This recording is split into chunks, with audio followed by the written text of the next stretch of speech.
मैं भी तो कुछ कहूं। ये सब छोड़ दो, ये काम छोड़ दो, चलो मेरे साथ यूएस। बहुत ही अच्छे काम है तुम्हारे लिए। कैसे काम? चलो तो सही। क्या है ना, घर में बहुत मायूसी से छा गई और मेरी छुट्टी के कुछ ही दिन बचे हुए हैं। तन्वी भी चली गई बेचारी, अपने जिंदगी के 4 दिन बिताए बगैर ही चली गई। बहुत अफसोस हुआ मुझे, दिल टूट गया मेरा, सब छूट गया मेरा। और अब कुछ ही दिनों में ये शहर भी छूट जाएगा। और मैंने ये शहर देखा भी नहीं है। मैंने सुना है कि मुंबई बहुत ही खूबसूरत शहर है। और अब कुछ दिनों में यहाँ से चला जाऊंगा, फिर न जाने कब आना होगा या ना भी आना होगा। और मेरा मानना है कि अगर कहीं से जाओ तो कुछ अच्छी यादें लेकर जाओ। मैं ये मायूस भरी यादें साथ लेकर नहीं जाना चाहता हूँ, इसलिए कह रहा हूँ कि चलो ना मेरे साथ। शिवन्या, ये कबीर किस लड़की से बात कर रहा है? वो पार्टी में आई थी ना, वो वेट्रेस अपना पुराना हिसाब करने आई थी। मैं उसको काफ़ी पहले से जानती हूँ, हम दोनों साथ में खाना बनाते थे। वो दोस्त है मेरी। मेरा मतलब है मुझे यहाँ से दूर ले जाओ ताकि मैं कुछ अच्छी यादें बना सकूं। अच्छा है, किसी से तो बात कर रहा है। जब से तन्वी गई है घर से बाहर ही नहीं निकला है, ना कहीं आना ना किसी से बातचीत। क्या ना, घर में बहुत बड़ा हादसा हुआ है, तो किसी और से पूछ भी नहीं सकता मुझे मुंबई दिखाने के लिए। सही कहा कबीर ने।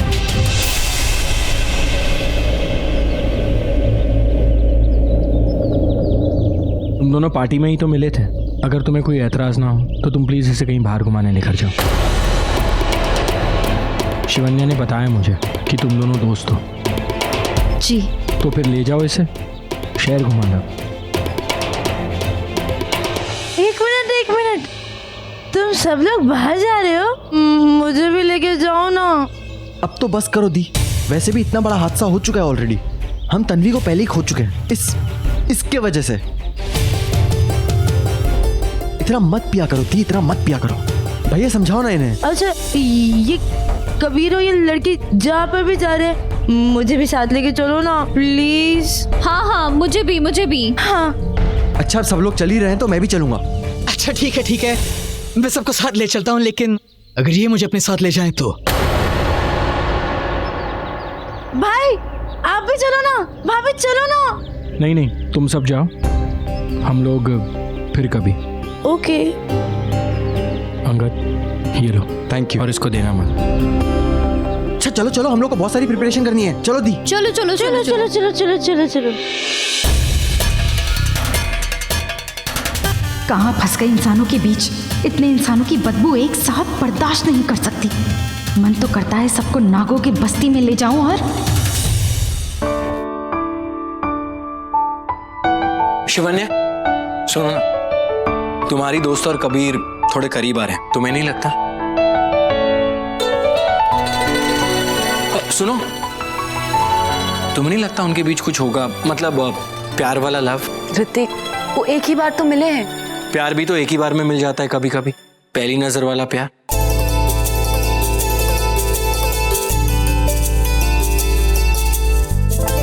मुझे काम है। शिवन्या, अब क्या?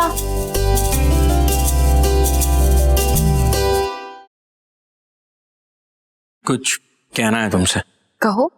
बहुत कुछ बुरा हुआ हमारे साथ। हमारे अपने हमें छोड़ के चले जा रहे हैं। अब एहसास हो रहा है कि जिंदगी का कोई भरोसा नहीं। हम सोचते रहते हैं कि जिंदगी में बहुत मौके मिलेंगे, हम सब कुछ कल करेंगे, लेकिन कभी कभी वो कल कभी नहीं आते। हमारे अपने चले जाते हैं और बात रह जाती है, और जिंदगी भर का शिकवा रह जाता है अपने आप से। इसीलिए जो करना है अभी करना है। प्यार करना है अभी कर लो, इजहार करना है अभी कर लो, जिंदगी जीनी है तो अभी जी लो, इसी पल। तुम समझ रही हो ना शिवन्या? नहीं, मुझे कुछ समझ में नहीं आ रहा। शिवन्या, मैं बोलो।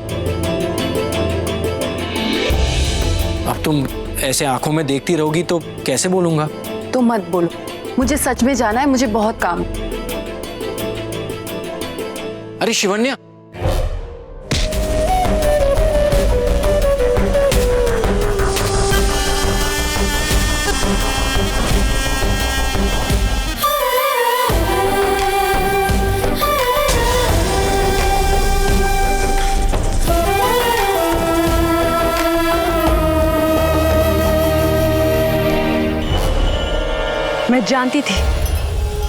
मैं जानती थी कि तुम अपने दुश्मन को छोड़कर नहीं आओगे, उसे जरूर लाओगे।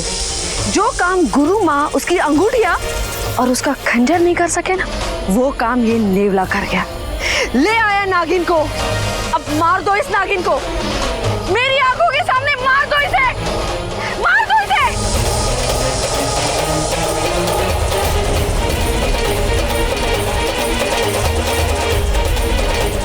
तुमने सुना नहीं मैंने क्या कहा? सुना नहीं तुमने? सौदा याद नहीं तुम्हें अपना? भूल गए वो चीज जिसके लिए तुमने ये सारा काम किया? हाँ? मार डालो इस नागिन को, मार डालो इसे। मेरे पति सूर्य को मारा है इसने, मारो इसे अभी।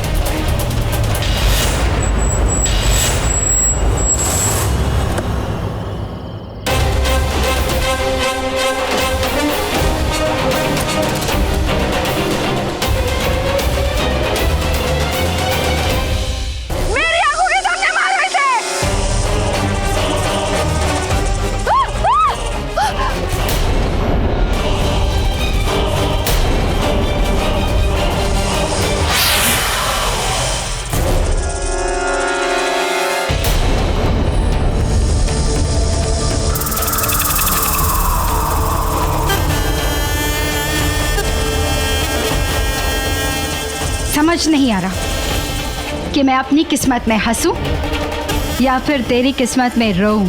तुझे क्या लगा कि तेरा वो नेवला एक नागिन को मार देगा? एक इच्छाधारी नागिन को? 100 साल की तपस्या के बाद हमें ये रूप मिलता है, एक इच्छाधारी रूप। फिर अंगन, तूने उस नेवले को नहीं बल्कि अपनी मौत को बुलाया है। आज तेरा वो हश्र करूंगी मैं कि तुझे तेरे पैदा होने पर अफसोस होगा।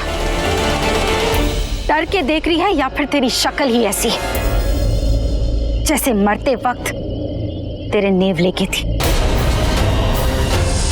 मर गया तेरा नेवला। सांप का जहर सिर्फ उसके दांतों में नहीं बल्कि उसकी फूंक में भी होता है। बोल, उड़ा दो तुझे अपनी फूंक से।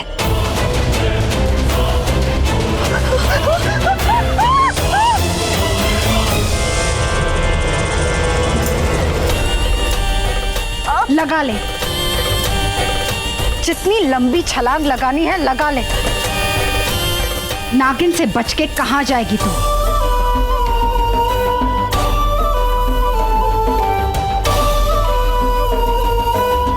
बोल फिर अंगन, तेरे देश में तो नागिन की कहानी भी नहीं पड़ी होगी तूने, और नेवले को ले आई यहाँ। बोल, किसने भेजा उसे? बोल। नागिन हूं मैं, दस लूंगी तुझे। छोड़ दो, छोड़ दो। मैं उस नेवले को नहीं लाई, उसके कहने पे किया ये सब। किसके कहने पर किया था? बोल, बोल, नहीं तो बोलने के लायक नहीं छोड़ूंगी मैं तुझे। उसका नाम वही है। जुबान खोल, तो मेरी जुबान बाहर और तू ऊपर। बोल, कौन था वो? नाम बताओ उसका, बोल।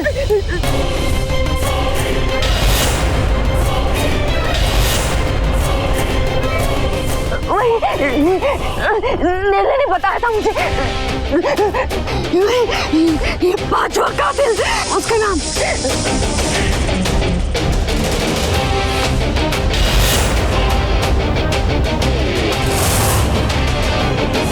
बोल।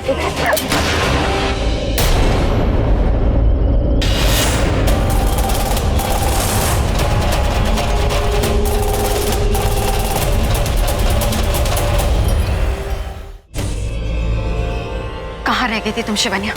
मैं कब से तुम्हारा इंतजार कर रही हूँ। वो सब छोड़ो शीशा, कुछ मिला तुम्हें? देवरी में जो इंसान कैद था उसके बारे में कोई सुराग? या फिर उस 5वें कातिल के बारे में कोई सुराग? नहीं शिवन्या, तो फिर क्यों बुलाया मुझे? कहानी किसी और की ढूंढने गई थी और निशानी किसी और की मिली। इस हवेली में न जाने कितने राज हैं। ये देखो,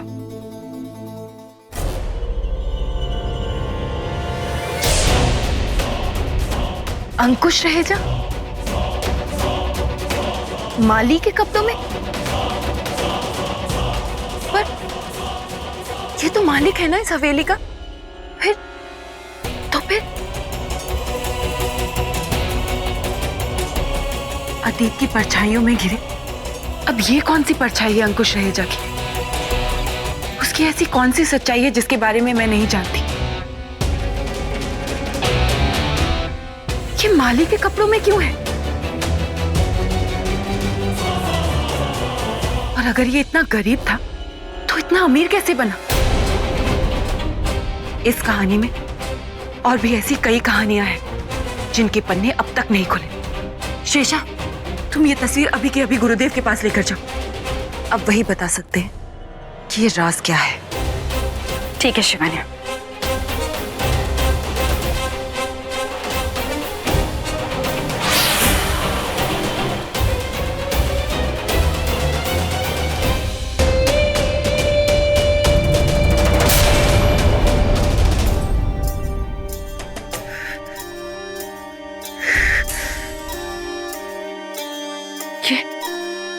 ये बीन कौन बजा रहा है?